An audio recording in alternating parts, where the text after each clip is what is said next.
आप देख रहे हैं इतिहास व आंदोलन का प्रतिबद्ध अम्बेडकर जनसंचार। नमस्कार, मैं साक्षी गौतम और आप देख रहे हैं अम्बेडकर जनसंचार। मानव अधिकार में स्नातकोत्तर करने के बाद अंजलि राय समाज सेवा में आई। आज से global campaign of Dalit women नामक सामाजिक संस्था से जुड़कर महिला जागृति के लिए काम कर रही हैं। पिछले 7 वर्षों से ऑनलाइन एवं ऑफलाइन प्लेटफॉर्म डिजिटल रणनीतियों पर भी काम कर रही हैं। यूरोप में रोमा, जापान में बुराकोमिन तथा मध्य पूर्व अफ्रीका एवं दक्षिण एशिया के समुदायों में अंजलि राय काम कर चुकी हैं। लंबे अनुभव के आधार पर इनका कहना है कि आज तक देश में कोई सावित्रीबाई फुले क्यों नहीं बन सकी।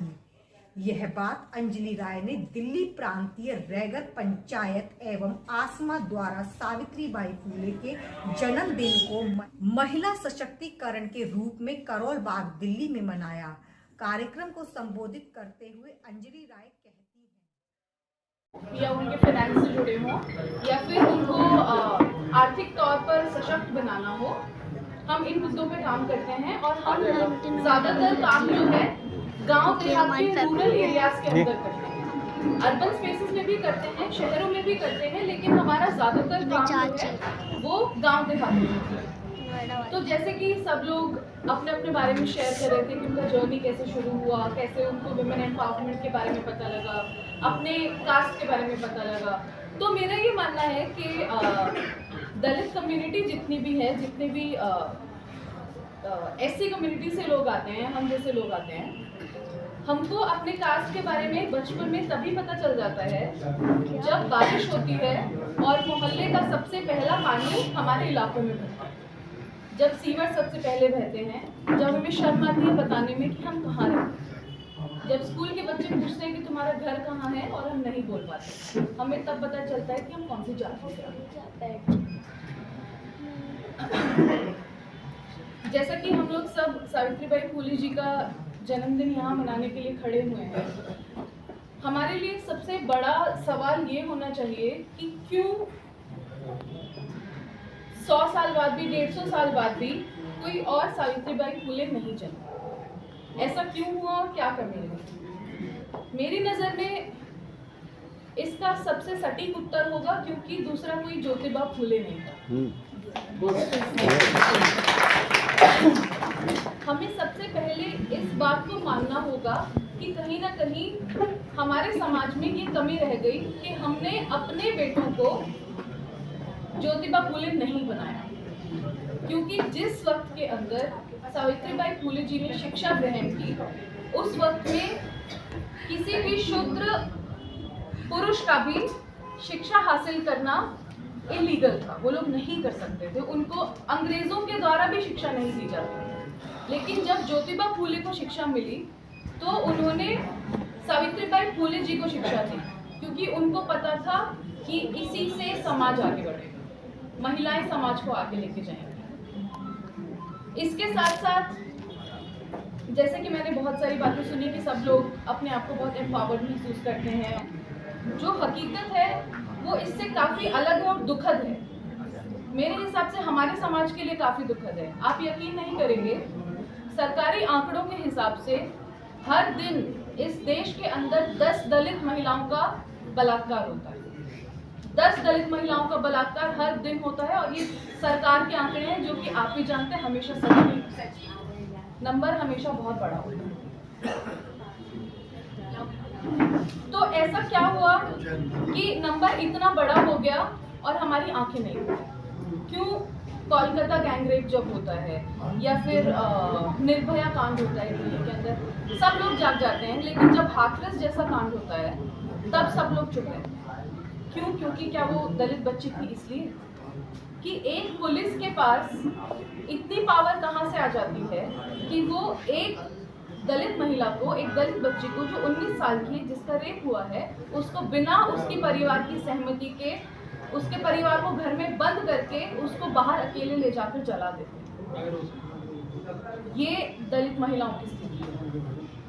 हमें लग सकता है कि हमारा परिवार सशक्त हो गया है या हमारे परिवार में महिलाएं सशक्त हो गई हैं, लेकिन सच यही है कि अभी हमारे पास बहुत काम करने के लिए। इसमें सबसे बड़ा बैरियर आता है महिलाओं को वो उस हिंसा का सामना जो वो घर के अंदर करती है। नेक मिशन फाउंडेशन के साथ हम लोगों ने एक स्टडी किया था जिसके अंदर हमने स्लम्स में या दलित लोकेलिटी के अंदर जाके सर्वे किया था 77,000 घरों का। आप यकीन नहीं करेंगे कि उन 77,000 घरों के अंदर सबसे बड़ा मसला डोमेस्टिक वायलेंस का था। 77,000 घरों के अंदर सबसे ज्यादा महिलाएं जो थी वो डोमेस्टिक वायलेंस से परेशान थी। इसलिए मैंने इस बात पर दबाव डाला कि क्यों समाज के अंदर ज्योतिबा फूले का होना चाहिए, क्योंकि हमारा समाज महिलाओं को वो ताकतें, वो शक्तियां नहीं देता जिसकी बदौलत से वो आगे बढ़ सके। जब तक महिलाएं घर से बाहर नहीं निकलेंगी तब तक वो आगे कैसे बढ़ेंगी। समाज जो है वो वर्गीकरण पे काम करता है, हायरार्की पे काम करता है। जो सबसे ऊपर उसकी सबसे ज्यादा इज्जत, जो सबसे नीचे उसकी सबसे कम इज्जत।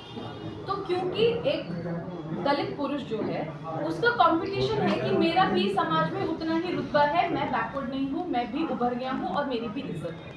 अब वो इज्जत वो किसी ब्राह्मण व्यक्ति के ऊपर नहीं व्यक्त कर सकता, तो वो घर आता है, उसके नीचे उसको अपनी पत्नी, अपनी बेटी, अपनी बहन दिखाई देती जिनके ऊपर वो अपना हक जमा सकता है। तो वो अपनी उस पावर को उस घर की बेटी, उस घर की बहन और उस घर की पत्नी पे एक्सरसाइज करता है, उन पे उस पावर को व्यक्त करता है। और यही वो वजह है जिनकी वजह से हमारी महिलाएं आगे नहीं निकल पाती।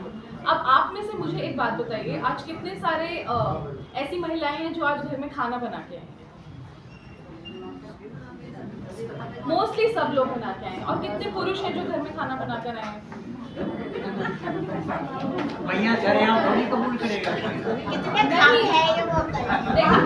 यही सच है, यही सच है।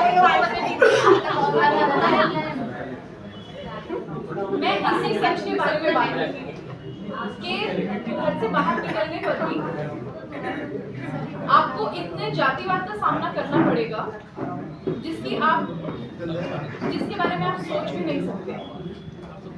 खासकर कि दलित महिलाएं जिनको कदम पर पूछा जाएगा कि तुम्हारी जाति क्या है, और फिर उसका संघर्ष अपने काम के ऊपर फोकस ना करते हुए अपनी जाति को छुपाने में चला जाए। जो पावर, जो टैलेंट, जो पैशन उसको अपने आप को सशक्त करने में, अपने समुदाय को सशक्त करने में लगाना चाहिए, वो पूरी जिंदगी इस चीज में बिता देगी कि कैसे मैं बाहर अपनी इज्जत बचा के रखूं और घर में अपने आप को फिटने से बचाऊं। इसी वजह से हमारी महिलाएं पीछे हैं। बाबा साहेब डॉक्टर अम्बेडकर ने एक बहुत अच्छी बात बोली थी। उन्होंने कहा था कि मतलब उनको बहुत दुख था, उनको लगता था कि उनको उनके समाज के लोगों ने धोखा दिया, और वो इसलिए क्योंकि जब हमारे समाज के कुछ लोग आगे बढ़ जाते हैं, शिक्षित हो जाते हैं और एम्पावर्ड हो जाते हैं, तो वो अपने ही समाज के लोगों का हाथ छोड़ देते हैं, उनको अपने साथ लेकर नहीं चलते। और इस साथ लेकर ना चलने की वजह से हमारी कई पीढ़ियां गरीबी के अंदर ही दबकर रह जाती हैं। और ये सिर्फ महिलाओं का मुद्दा नहीं है, कुदरत ने भेद बनाया था, भेदभाव इंसान ने बनाया। कुदरत ने डाइवर्सिटी बनाई कि ये मर्द हैं, ये पुरुष हैं, और वो क्या काम करेंगे ये हमने आपस में खुद ही डिसाइड किया। तो ये कुदरत की गलती नहीं है। तो इतना पावर कहाँ से आया कि तुम घर में रोटी ही बनाओगे और मैं बाहर जाके कमा कर आऊंगा? इस भेद को हमें कहीं ना कहीं खत्म करना पड़ेगा। लड़कियां जो हैं, चाहे वो दलित कास्ट से आती हैं या फिर अलग रिलीजन से आती हैं, जो पिछड़े परिवारों से आती हैं, उनके लिए काउंसलिंग क्लासेस देते हैं जिसमें हम उनको कास्ट अवेयर कराते हैं, उनका कॉन्फिडेंस बिल्डअप पे काम करते हैं और उनके अंदर सेल्फ रिस्पेक्ट फिल करने की कोशिश करते हैं ताकि वो अपनी जाति की वजह से अपने आप को छोटा महसूस ना करें। इस दौरान हमें पता लगा कि जितने बच्चे हैं वहाँ जो आते हैं और जो मेंटल हेल्थ प्रॉब्लम से जूझ रहे हैं, वो इसलिए जूझ रहे हैं क्योंकि उनके घर में उनके माता पिता की आपस में लड़ाई। तो ये सारे चैलेंजेस जो हैं, इन सब चैलेंजेस को हम लोग कभी इसके बारे में बात ही नहीं करना चाहते। हम लोग सिर्फ आगे निकल जाना चाहते हैं और भूल जाना चाहते हैं कि हमारे घर के अंदर प्रॉब्लम्स हैं। लेकिन हमें अपने घर के प्रॉब्लम्स पे काम करना पड़ेगा, काम करना चाहिए। और लास्ट में मैं 2 चीज़ें और कहूँगी। एक तो ये कि मुझे बहुत खुशी हो रही है ये बताने में कि हमारा अम्बेडकराइट सोशल कैफ़े का एक जो ब्रांच है वो बहुत जल्द रैगरपुरा में खुलने वाला है। तो हम यहाँ के बच्चों के साथ भी मिलकर काम करना चाहते हैं, यहाँ की महिलाओं के साथ काम करना चाहते हैं। और मैं क्लोज करूँगी ये बोलते हुए कि हम में से कोई आज़ाद नहीं है जब तक हर कोई आज़ाद है।